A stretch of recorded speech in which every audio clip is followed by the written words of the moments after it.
கடவுளின் தேர்வும் நமது தேர்வும், God's choice and my own choice என்று சொல்வார்கள் அல்லவா? கடவுளின் தேர்வு எப்படி இருக்கின்றது, மனிதரின் தேர்வு எப்படி இருக்கின்றது என்பதை பற்றி சாலமோனின் நீதி நூல் புத்தகம் இன்று நமக்கு எடுத்து சொல்கின்றது. கடவுளின் தேர்வை பாருங்களேன். கடவுள் மனிதர்களை படைக்க வேண்டும் என்று நம்மை தேர்ந்து கொண்டார். ஆனால் மனிதன் என்ன செய்தான்? எனக்கு கடவுள் வேண்டாம், பிசாசே வேண்டும், அவனது பேச்சே போதும் என்று பிசாசை தேர்ந்து கொள்கின்றான். கடவுள் மனிதனை அழியாமைக்கென்று படைத்தார் என்று சொல்கின்றார். ஆனால் மனிதன் என்ன செய்கின்றான்?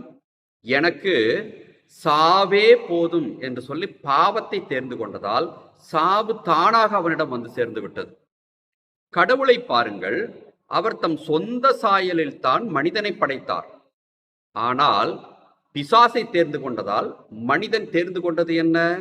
கடவுள் சாயலே வேண்டாம், எனக்கு வெறும் வெற்று மனித சாயலே போதும் என்று தேர்ந்து கொண்டான்.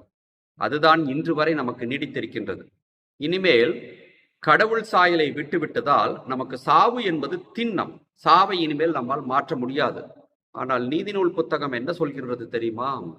நாம் சாவது திண்ணம் என்ற நியதி இருந்தாலும் கூட நமக்கு மறுவாழ்வை கடவுள் வழங்குவதற்கு தயாராக இருக்கின்றார். எப்பொழுது தெரியுமா? நாம் நீதிமான்களாக வாழ்கின்ற பொழுதுதான். நீதிமான்கள் இந்த உலகத்தின் பார்வையில் இறந்தவர்கள் போலத்தான் தோன்றுகிறார்கள்.